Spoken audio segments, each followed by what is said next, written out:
So hi guys, welcome back to my two videos. तो इस video में दोस्तों डिस्कस करने वाले हैं यहाँ पर कुछ इंपॉर्टेंट कंपनीज को और उनसे रिलेटेड कुछ इंपॉर्टेंट अपडेट्स हैं जिसकी बात करेंगे इस वीडियो में। तो चलिए दोस्तों वीडियो की शुरुआत करते हैं। सबसे पहली कंपनी की बात करते हैं। पहली कंपनी का नाम है दोस्तों टाटा पावर लिमिटेड।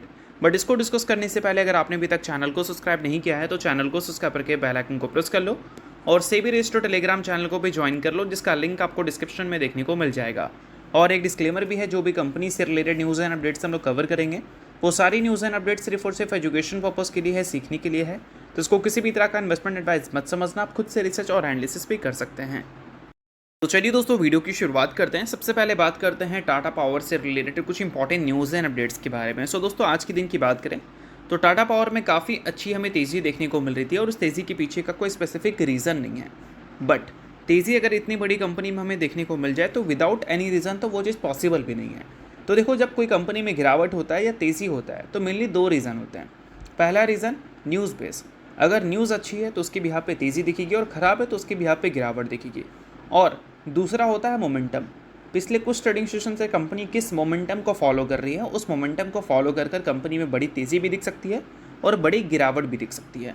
और आज के दिन टाटा पावर में ही सेम चीज़ आपको रिपीट होती हुई दिखी है। साथ में वीबीएल को भी हम लोग कवर करेंगे। अब देखो दोस्तों, टाटा पावर की अगर हम बात करें तो पिछले 3 ट्रेडिंग सेशन में लगातार कंपनी में पॉजिटिव क्लोजिंग हमें देखने को मिला है। और साथ में इस फाइनेंशियल ईयर का जो फर्स्ट हाफ का लास्ट क्वार्टर था Q2, वहाँ से कंपनी में कई सारे लोगों का बाइंग इंटरेस्ट भी हमें देखने को मिला है।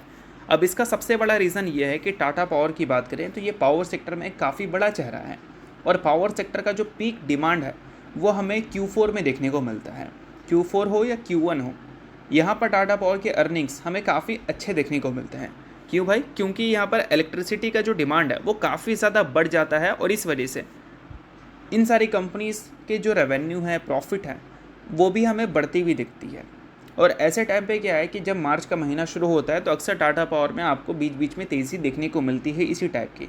और ये ऐसा नहीं कि सिर्फ आज की बात हो रही है या फिर पिछले साल की बात हो रही है। ये अगर आप पिछले 5-10 साल का हिस्ट्री देखोगे तो मैक्सिमम टाइम ये सारी चीज़ें आपको देखने को मिल ही जाएंगी। और टाटा पावर इसके अलावा जो ग्रीन एनर्जी में अपनी कैपेसिटी को लगातार एक्सपेंड कर रही है, उससे भी लोगों का इंटरेस्ट टाटा पावर की तरफ थोड़ा सा बेहतर हो चुका है। क्योंकि बीच में पावर सेक्टर के जो स्टॉक्स थे उसकी काफ़ी ज़्यादा फोमो क्रिएट किया गया था। तो इस वजह से बहुत ही एक्सपेंसिव लेवल पर टाटा पावर और बाकी की पावर कंपनीज हमें दिख रही थी। बट अभी क्या है कि वो सारी जो वैल्यूशंस हैं वो सभी चीज़ें प्राइस्ड इन हो चुकी हैं, करेक्शंस ऑलरेडी हमें देखने को मिल चुका है। तो अब जो कंपनी का वैल्यूशन है अर्निंग्स के हिसाब से वो कई सारे लोगों को सूटेबल लग रहा है। इस वजह से कई सारे लोगों ने बाइंग इंटरेस्ट दिखाई है और इस कारण बीच बीच में आपको ऐसी अच्छी मोमेंटम टाटा पावर में देखने को मिलती है। बाकी इस कंपनी से रिलेटेड एक न्यूज़ भी अभी बीच में हमें देखने को मिली थी। न्यूज़ ये था कि टाटा पावर ने पार्टनरशिप किया था सेल्स फोर्स नाम की कंपनी के साथ अपने डिजिटल ट्रांसफॉर्मेशन के लिए। किस चीज़ का? इसका जो क्लीन एनर्जी का बिजनेस है उस चीज़ का। और साथ में कंपनी रूफटॉप सोलर में भी इस पार्टनरशिप को यूज़ करने वाली है। उसके अलावा ईवी चार्जिंग स्टेशन में, स्मार्ट होम एनर्जी सॉल्यूशंस में भी कंपनी ये सारी चीज़ों का यूज़ करने वाली है। मेनली एआई का यूज़ करेगी ताकि कंपनी अपने इकोसिस्टम को और भी ज़्यादा बेहतर करे और स्ट्रेंथ प्रोवाइड कर पाए। ठीक है, तो यही सारी चीज़ें हैं जो कि टाटा पावर से रिलेटेड आपको ध्यान में रखनी है। बाकी बात करें अगली कंपनी के बारे में, सो अगली कंपनी का नाम है वीबीएल, यानी कि वरुण बेवरेजेस लिमिटेड। सो अब दोस्तों वीडियो में आगे बढ़ने से पहले बात कर लेते हैं एक सेबी रजिस्टर्ड टेलीग्राम चैनल के बारे में जिसका नाम है ट्रेडर पाजी। इनका रजिस्ट्रेशन नंबर आप यहाँ पर नोट कर सकते हैं। 8 साल से भी ज़्यादा का एक्सपीरियंस है इनको ऑप्शन एंड स्विंग ट्रेडिंग में। और इनके टेलीग्राम पे चैनल, इसके अलावा दोस्तों मार्केट समरी से रिलेटेड कंप्लीट डिटेल्स आपको यहाँ पर अपडेटेड देखने को मिलती है। उसके अलावा मार्केट के जो इंपॉर्टेंट लेवल्स हैं वो सारी चीज़ें भी आप यहाँ पर चेकआउट कर सकते हैं। साथ में दोस्तों कंपनी के टेक्निकल्स को प्रॉपर एनालिसिस कर यहाँ पर अपडेट किया जाता है, जिसको भी चेकआउट आप कर सकते हैं बिल्कुल फ्री ऑफ कॉस्ट। तो लिंक आपको डिस्क्रिप्शन में देखने को मिल जाएगा, लिंक के थ्रू जाकर चैनल को बिल्कुल फ्री में आप ज्वाइन कर सकते हैं। आज के दिन दोस्तों वीबीएल के शेयर में काफ़ी भयंकर गिरावट हमें देखने को मिला और इस गिरावट के पीछे का भी कोई स्पेसिफिक रीज़न नहीं है। जैसा कि मैंने आपको टाटा पावर के केस में बताया कि कभी कंपनी में तेज़ी या गिरावट दिखती है तो दो रीज़न ही होता है, एक होता है न्यूज़ बेस और एक होता है मोमेंटम बेस। पिछले 2 ट्रेडिंग सेशन में टाटा पावर में अच्छा मोमेंटम दिखा था, उसी को आज के दिन वो फॉलो किया। और वही वीबीएल की बात करें तो पिछले 2 ट्रेडिंग सेशन में कंपनी का मोमेंटम वीक है, मतलब नेगेटिव सेंटिमेंट कंपनी में चल रही है और गिरावट के साथ कंपनी क्लोजिंग दिखा रही है और उसी का असर आज के दिन भी आपको वीबीएल के शेयर में देखने को मिला है। और वीबीएल पिछले कुछ टाइम में जो गिरावट दिखाई है वो गिरावट ऐसा है जो कि वीबीएल की इन्वेस्टर्स बिल्कुल कंपनी से उम्मीद नहीं करते हैं। क्यों भाई? क्योंकि जब से कंपनी का लिस्टिंग हुआ है तब से लेकर अब तक पहली बार ऐसा हुआ है कि कंपनी का एक साल नेगेटिव वाला हमें देखने को मिला है। और वीबीएल अभी आपको 52 वीक लो पे भी देखने को मिल रही है, जो कि इस कंपनी के इन्वेस्टर्स जल्दी नहीं देखते हैं, इनफैक्ट देखते ही नहीं है, क्योंकि जब से कंपनी की लिस्टिंग हुई तब से लेकर अब तक पहली बार कंपनी नेगेटिव क्लोजिंग दिखाई है। तो इस कंपनी में गिरावट एक लंबे टाइम तक हो, ये बहुत ही ज़्यादा रेयर है। बट ये गिरावट अगर हो रही है तो इसके पीछे का रीज़न क्या है? तो देखो, रीज़न भी समझाऊंगा, बट ये गिरावट में कंपनी का जो वैल्यूएशन है वो पिछले 5 साल के लोवेस्ट लेवल पे आ चुका है। ये तो हम क्लियर कट देख ही रहे हैं ग्राफ से। अर्निंग्स लगातार ग्रो कर रहे हैं, ये भी हमें दिख रहा है, ठीक है, बट कंपनी का वैल्यूएशन लगातार नीचे जा रहा है। अब इसका सबसे बड़ा रीज़न है कंपनी का सेल्स। देखो, ये कंपनी के जो नंबर्स हैं वो कभी भी आपको Q1Q बेसिस पे और ईयर ऑन ईयर बेसिस पे सेम देखने को नहीं मिलते हैं। Q1Q बेसिस पे कंपनी ग्रोथ दिखाती है, Q1Q बेसिस पे कंपनी में ग्रोथ कभी आप विटनेस कर सकते हो और कभी कभी बहुत हेवी फॉल भी आपको देखने को मिलेगा।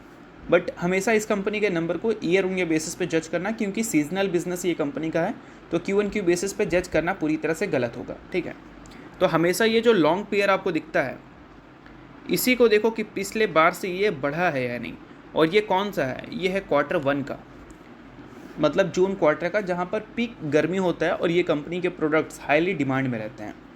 और ये पहले क्या है कि लगातार आपको ग्रो होता हुआ दिख रहा था, और अभी अगर देखोगे तो पिछले 5 साल में पहली बार लास्ट ईयर के जो कंपनी ने Q1 के रिज़ल्ट रिपोर्ट किए थे, उसमें पहली बार पिछले 5 साल में कंपनी ने डी ग्रोथ दिखाई थी। और वहाँ से कहीं ना कहीं लोगों का जो सेंटिमेंट है वो इस कंपनी को लेकर थोड़ा बदला है। इसलिए बदला है क्योंकि लोगों को लगता है कि ये कंपनी रिलायंस से तगड़ा कंपटीशन फेस कर रही है, और इस वजह से कंपनी के नंबर्स में इसका इम्पैक्ट दिख रहा है। और जो मार्केट ने पहले ज़्यादा वैल्यूएशन दे रखा था, वो वैल्यूएशन को मार्केट ने ट्रिम भी किया है। अगर पिछले 10 साल का डेटा देखोगे आप, तो पिछले 10 साल का डेटा में भी आप इस चीज़ को चेकआउट कर सकते हैं। देखो, यहाँ से यहाँ इंक्रीज़ हुआ, फिर यहाँ इंक्रीज़ हुआ, फिर यहाँ इंक्रीज़ हुआ, फिर यहाँ इंक्रीज़ हुआ, बीच में भी शायद इंक्रीज़ हुआ होगा। उसके बाद यहाँ पर देख सकते हो, यहाँ पर देख सकते हो, यहाँ पर देख सकते हो, लगातार ये डेटा इंक्रीज़ हो रहा था। बट अभी जो डिक्रीज़ हुआ है, ये तब डिक्रीज़ हुआ है जब ये कंपनी का वैल्यूएशन ऊपर था। और इसी टाइम क्या है कि मार्केट ज़्यादा ग्रोथ उम्मीद करती है, और आप ज़्यादा ग्रोथ की जगह डी ग्रोथ रिपोर्ट कर दो तो ऑब्वियस सी बात है कि मार्केट आपकी सगी थोड़ी है, आपको तो मार्केट ज़्यादा वैल्यूएशन क्यों देगी। इस वजह से वैल्यूएशंस करेक्ट होता है और कंपनीज गिरती है, चाहे वो बड़ी कंपनी हो या छोटी कंपनी हो। अब देखो, वीबीएल के नंबर्स पिछले अगर 1 साल का देखोगे तो कंपनी का सेल्स ग्रोथ मात्र 8% पे है, प्रॉफिट ग्रोथ 15% है इससे ज़्यादा। बट अगर एवरेज देखोगे 5 साल, 3 साल और 10 साल का, तो उससे दोनों नंबर आपको काफ़ी ख़राब दिखेगा। और इसी कारण वीबीएल में गिरावट हो रही है, और उसी गिरावट का सेंटिमेंट आज के दिन भी वीबीएल आपको फॉलो करता हुआ दिखा है। कोई न्यूज़ नहीं है, सेंटिमेंट की वजह से कंपनी ज़्यादा गिरी है। बाकी अगर कंपनी एक्सपेंशन जिस हिसाब से कर रही है तो उसको देखकर तो लगता है कि आगे चलकर कंपनी रिवाइव हो सकती है, क्योंकि अभी रिसेंटली कंपनी ने पार्टनरशिप किया था कार्लसबर्ग नाम की कंपनी के साथ, जो कि साउथ अफ्रीका में वर्क करती है। साउथ अफ्रीका है या फिर सिर्फ अफ्रीका है, वो थोड़ा आप चेकआउट कर लेना। और उसके अलावा कंपनी 2024 के लास्ट में 7,500 करोड़ का फंड रेज भी आपको करती हुई देखने को मिल रही थी, अपने प्रोडक्शन कैपेसिटी को इंक्रीज़ करने के लिए, अपने पोर्टफोलियो को डाइवर्सिफाइड करने के लिए, और इंटरनेशनल ऑपरेशन जो कंपनी का अफ्रीका में है उसको स्ट्रेंथ प्रोवाइड करने के लिए। अब ये सारी चीज़ें कंपनी क्यों कर रही है? क्योंकि इंडिया में कंपनी को कंपटीशन मिल रहा है, ये तो हम देख ही रहे हैं रिलायंस से। बट अगर इंटरनेशनली कंपनी अच्छा प्रेजेंस अपना बना ले, तो इससे हम क्या उम्मीद कर सकते हैं कि इंडिया में अगर कुछ मार्केट शेयर कंपनी लूज़ कर भी जाए तो भी इंटरनेशनली कंपनी वहाँ से एक्स्ट्रा गेन कर अपने कंसोलिडेटेड फिगर्स को अच्छा दिखा सकती है। तो इसी वजह से आपको अभी कंपनी के कैपेक्स और इन्वेस्टमेंट प्लान्स पे ज़्यादा ध्यान देना है डोमेस्टिक प्लान्स के कंपैरिजन में। मतलब डोमेस्टिक और इंटरनेशनल 2 प्लान होता है, बट इंटरनेशनल वाला पे ज़्यादा आपको ध्यान रखना है डोमेस्टिक के मुकाबले। डोमेस्टिक पे भी ध्यान रखनी है, ऐसा नहीं कि उसको कम्प्लीटली इग्नोर कर देना है, वो भी इंपॉर्टेंट है, क्योंकि अभी भी वीबीएल का जो मेन सोर्स ऑफ रेवेन्यू है वो डोमेस्टिक बिजनेस से ही आता है। इस चीज़ को आप ध्यान में रखना। बाकी चीज़ें सिर्फ एजुकेशन पर्पज़ के लिए, किसी भी तरह का रिकमेंडेशन नहीं है। तो चलिए इसके अलावा बात करते हैं अगली कंपनी के बारे में। अगली कंपनी का नाम है एनलॉन हेल्थ केयर। रिसेंटली दोस्तों कंपनी के बोर्ड ने स्प्लिट और बोनस अप्रूव किया था, जिस कारण 7% की तेज़ी इस कंपनी के शेयर में हमें देखने को मिली थी। अगर आप इस कंपनी के शेयर होल्डर हैं तो बेशक इस न्यूज़ को आप नोट कर सकते हैं, शेयर होल्डर नहीं है आप इग्नोर कर सकते हैं। न्यूज़ थी इस वजह से मैंने बता दिया, बाकी ये किसी भी तरह का रिकमेंडेशन नहीं है। तो होप करता हूँ ये वीडियो आपको अच्छा लगा होगा। लाइक कीजिए, पहली बार सब्सक्राइब कीजिए। वीडियो निकले बहुत बहुत शुक्रिया।